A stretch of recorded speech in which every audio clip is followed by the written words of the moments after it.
Normally, di ba, sa unang attempt pa lang, pag na-reject, ayaw na. Ayan, umaayaw ka agad. Iba, umaabot po ng hanggang pangalawang attempt or third attempt. Pero seldom na meron gumagawa ng magic number na 6. Ano ibig sabihin nun? There are times sa mga prospects po natin, pwedeng hindi naman sila, hindi dahil sa interesado. Pwedeng wrong timing lang yung pag-connect mo. Either busy sila, na-promote sila, may pinagdadaanan sila, or simply because wala lang sa timing yung pag-connect mo sa kanila. So the magic word is at least 6 attempts. At hindi po yan dapat sunod-sunod araw-araw. Make sure ang pagitan po yan ay 2 to 3 weeks kada attempt. Clear? Next. Pagkatawag po kayo, ang magic po ay early morning or late in the afternoon. Ito po yung mga time na probably around 9 a.m. or around 3 to 4 p.m. Yan po yung magic number of time kung tatawagin yung mga prospects nyo. This is according to study. Next, pagkatawag po kayo, the best day or day na tatawagan nyo is during Wednesday or Thursday. According to research, Monday is not the best day, including Friday. So Tuesday, mataas din yung chance, pero the best is Wednesday and Thursday. Now again, depende sa industry na pinapasukan ng prospect mo. Depende rin kung yan by call center agent, na sa gabi lang mo siya gising. Depende kung anong trabaho niya, negosyo niya. Pero this is in general term, majority ho. Next, pag weekends, mas mataas po ang Saturday kaya Sunday. Again, mas maganda Wednesday and Thursday, tapos during Saturday and Sunday. Klaro po ito? Yes! Next. So, these are the intervals ng pag-close mo. Ano yung closing? Gaano katagal ka mag-close? Yung iba, pinapatagal ng ilang araw bago na i-close yung deal o yung process nila. Do you know that according to research, within 30 minutes after the presentation, ng OPP, ng season, kailangan mag-close mo siya. Bakit? Malaki ang chance na mag-join siya within 30 minutes ng presentation nyo. After 30 minutes, 2 hours after, bumaba pa daw.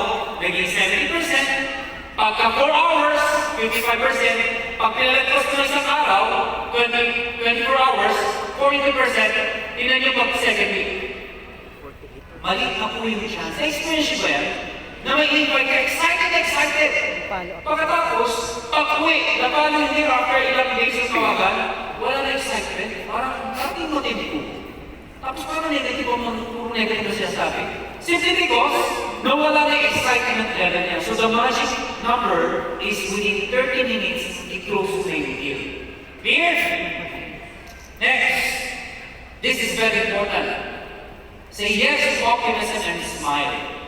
Whenever you meet your downlines, pag nakikita ka ng downlines nyo, anong unang nakikita nila sa'yo? What do they perceive? Ikaw ba yung strictong upline na parang bossing, na unang magpakita pa lang, saan ang downline mo? Wala ka naman rin. Ang ginagawa mo rin. May ganyan bang uplines minsan? Masyadong bossing. Very important sa mga downlines, na kapag nakikita niya upline nila, ang nakikita nila is positive aura. Lagi ka dapat nakangiti. Pwede ba ngitian niyo yung katabi niyo ngayon? Tingitian niyo ng maganda. Yung maganda ngiti. Pag nakangiti natin ang upline, ano ibig sabihin nun? Saya. Maganda yung aura niya. Positive ka agad. Maganda ka kapitan. You are approachable. Then that is very important in networking. Pag may datang prospect, dinala mo sa upline mo. Tapos yung upline mo, nakasimanok dahil may problema yung pinagdadalan. Ano yung magiging perception ng prospect mo? Naku, hindi mo na nagawang kasama sa negosyo. Bakit? Kasi mama. So you have to take it. There are times, there are moments, there are days na pwede may pinagdadalan may problema. Pero sa harap ng taonan, dapat ay nakangiti. Always smile. And it's very important na pagkausap ng downline mo, it's very important, bago mo pagsabihan, bago mo turuan, make sure i-appreciate nyo yung downline nyo. For example, may training na katulad dito. Kayo po ba may mga downlines kayo na dito? Katabi nyo ba sila? Nagsabi na ba kayo na thank you for attending this training? Sabi ko siya, katabi na. Bakit importante pa sabi ka ng thank you? Kasi para maramdaman niya na yung effort nila at na-appreciate ninyo. Later on, they will realize na ang training na to ay para sa kanila, hindi para sa inyo. Here, so mga downlines, ang training na to, this training is designed for you, hindi para sa mga uplines. Alam niyo po ba yun? So pwede ba palakpakan natin lahat na mga kapatid ng training ngayon?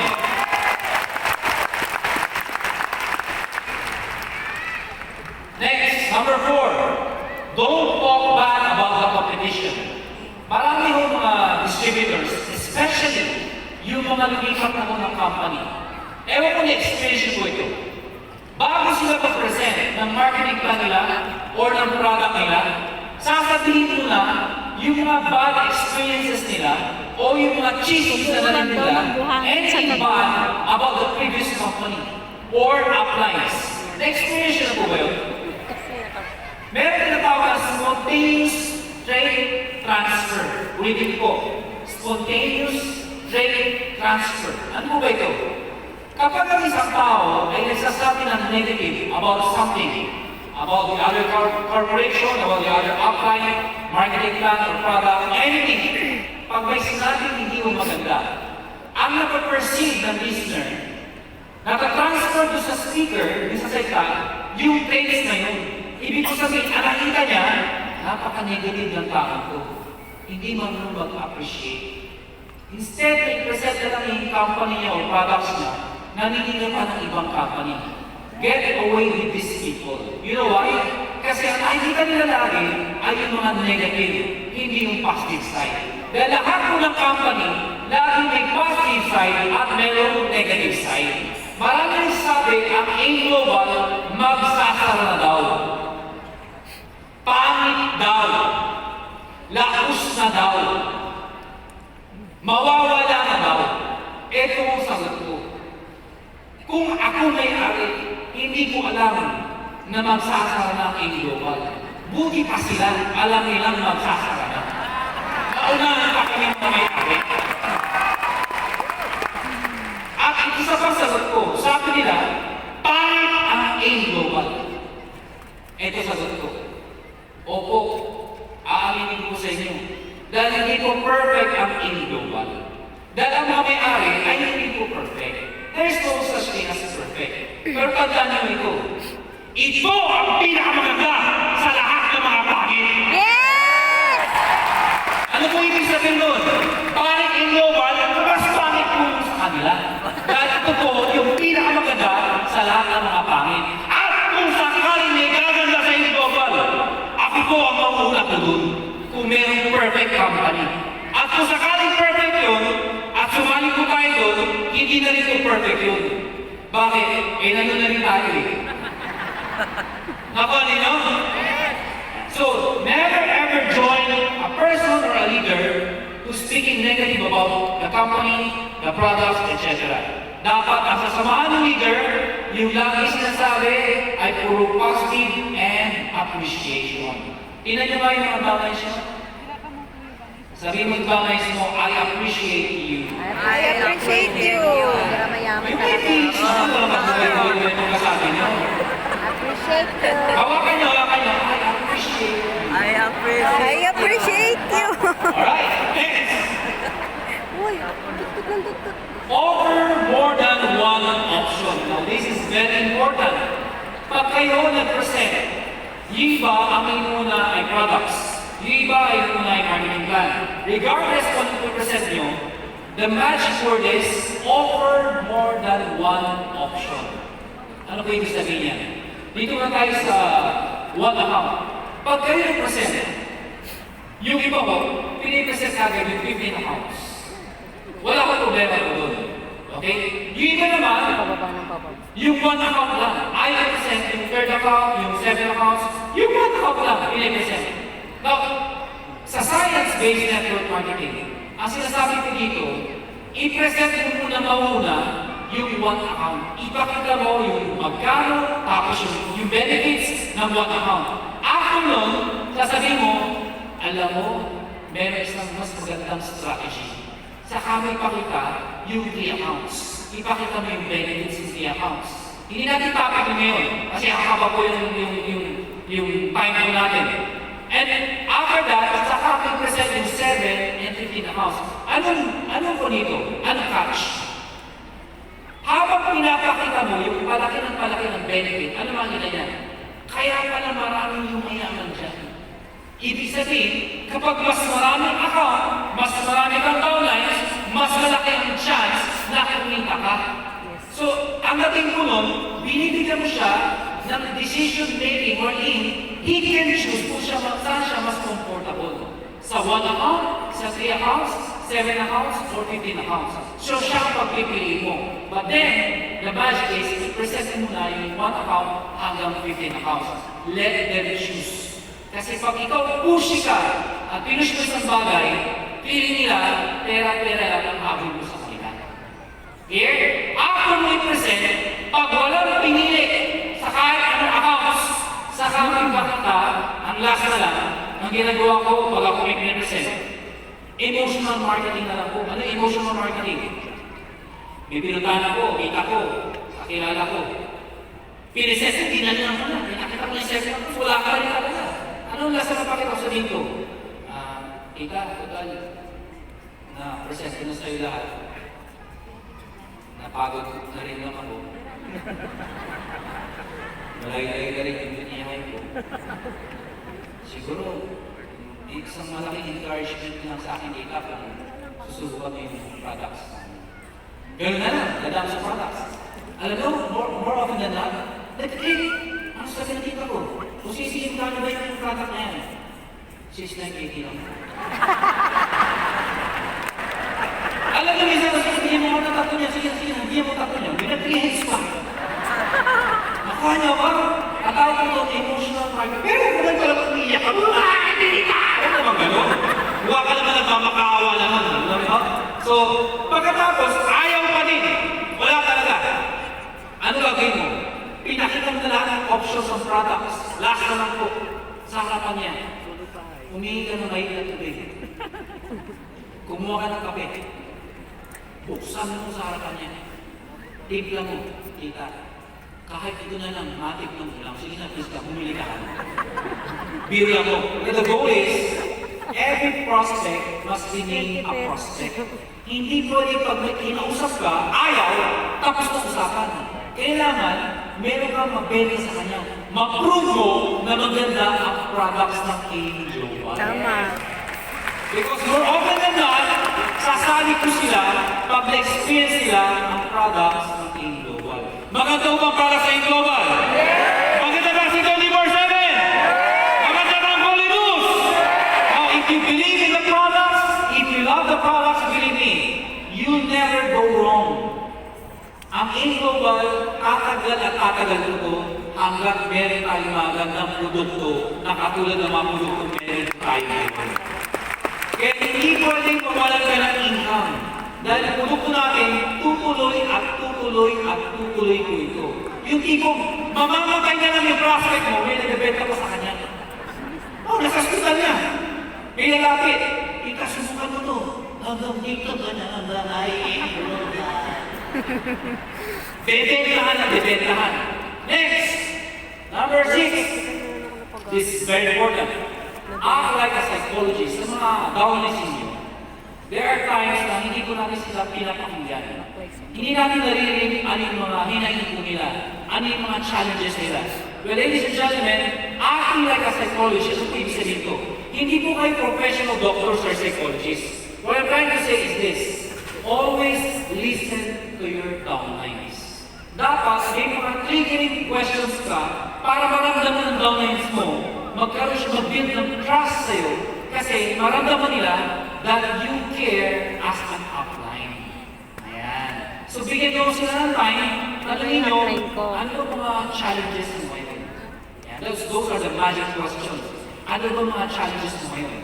Yung mga challenges mo ngayon, bakit ka naapektuhan? Eh, lalo sa mga nanghihina. Since naapektuhan ka sa challenges na yan, ano sa tingin mo ang solusyon?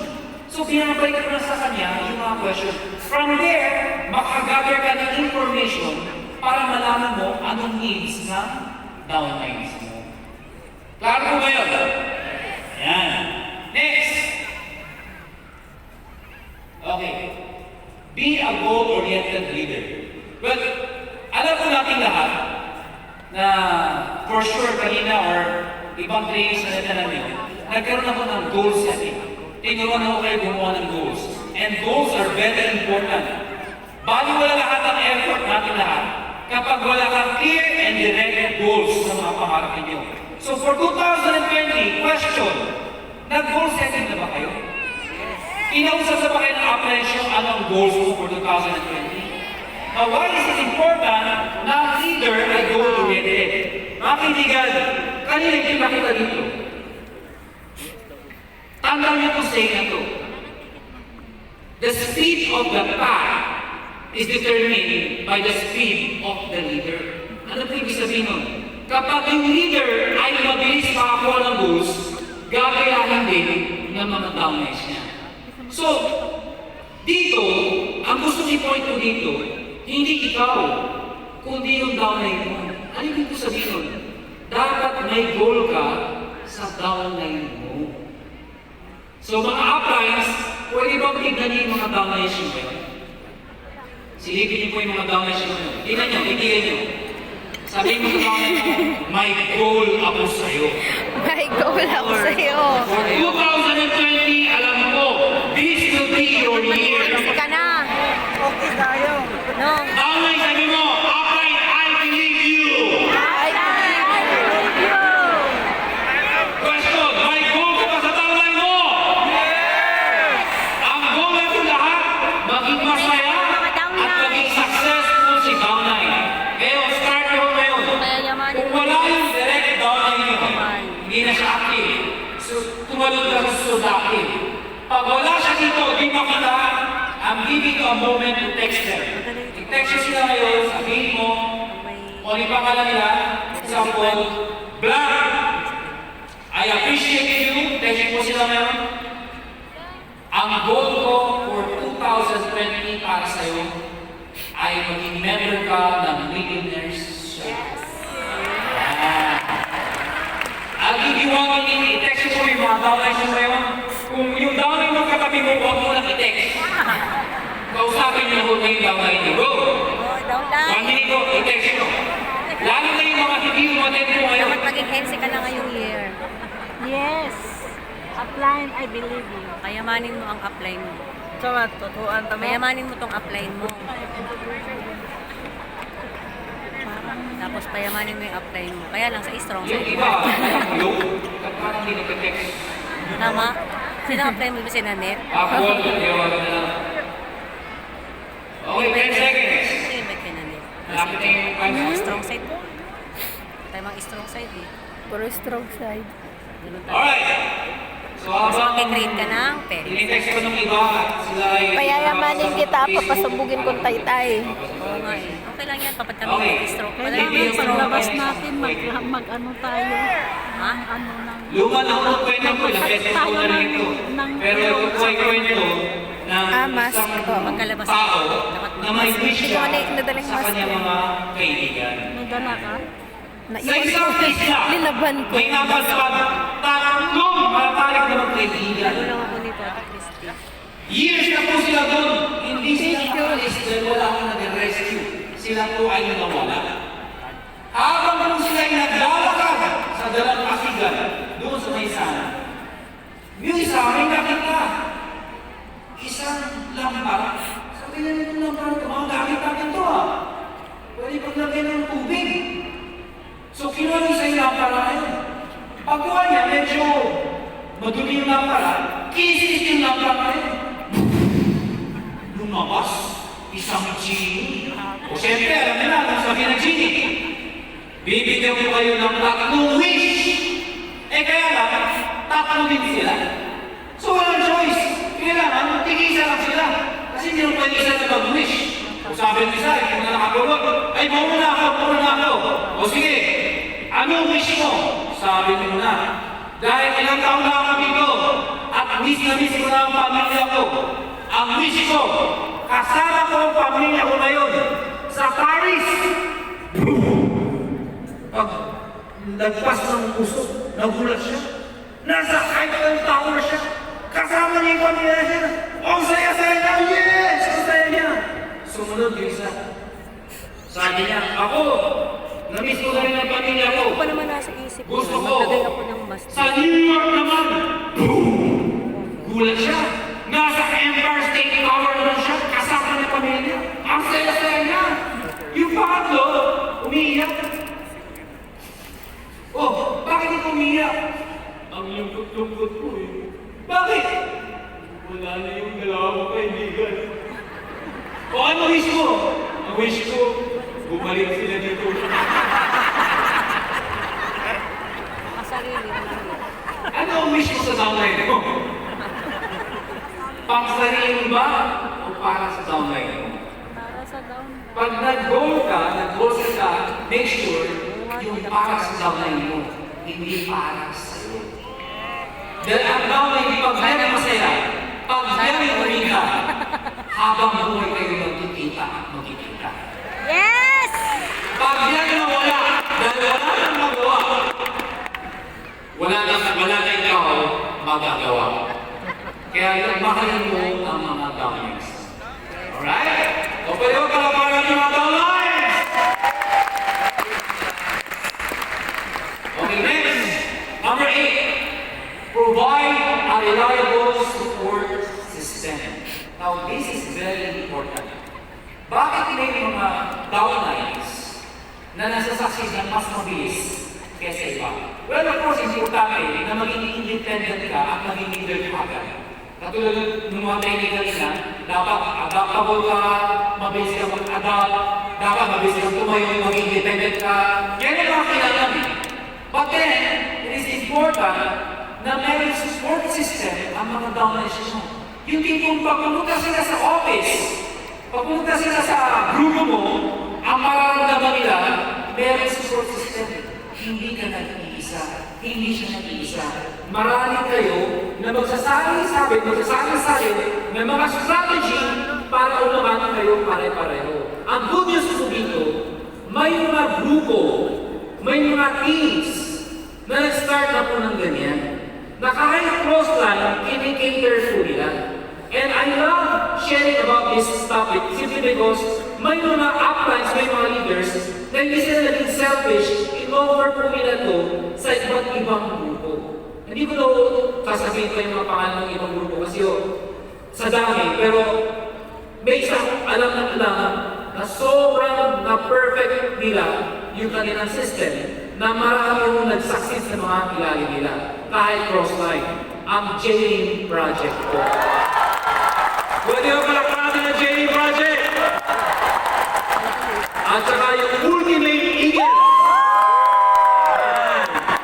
At marami pa hong leaders na nag-create. Kung sasabihin ko pa isa-isa, habang oras natin, alam niyo ho kung kanino kayo connected. Kung kayo ay walang support system, make sure kumanap po kayo. O sa akin yung upline.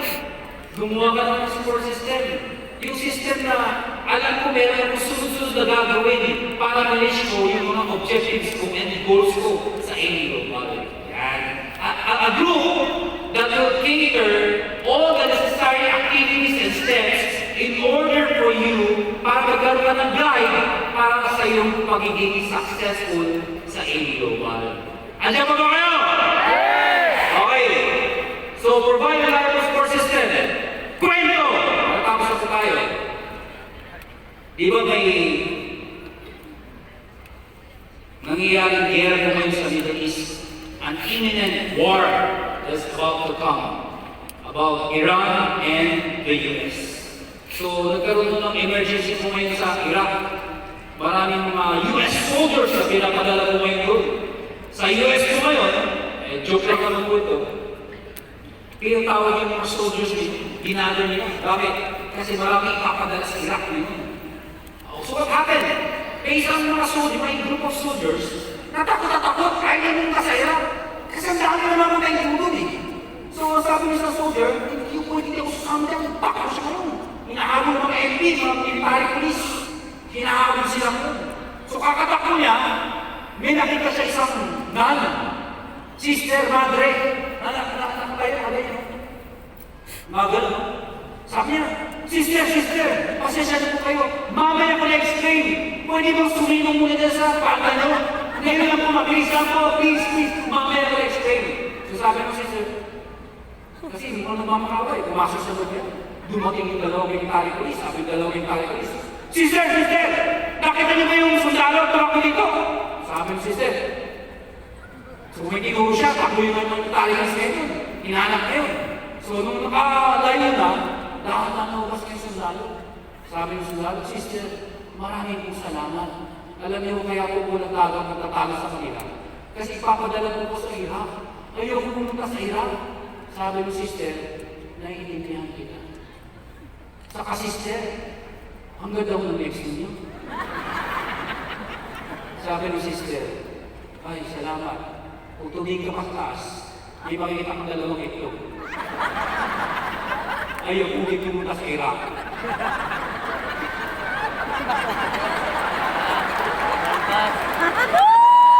Yung iba, dinagets! Ang sarili pa ng sundalo. Grabe O, yun yung na. sa mga dinagets! May na internet! May na wifi!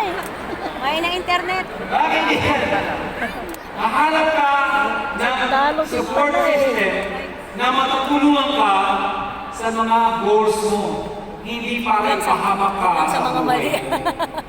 Ang A-Global, we are doing everything para matulungan namin po kayo.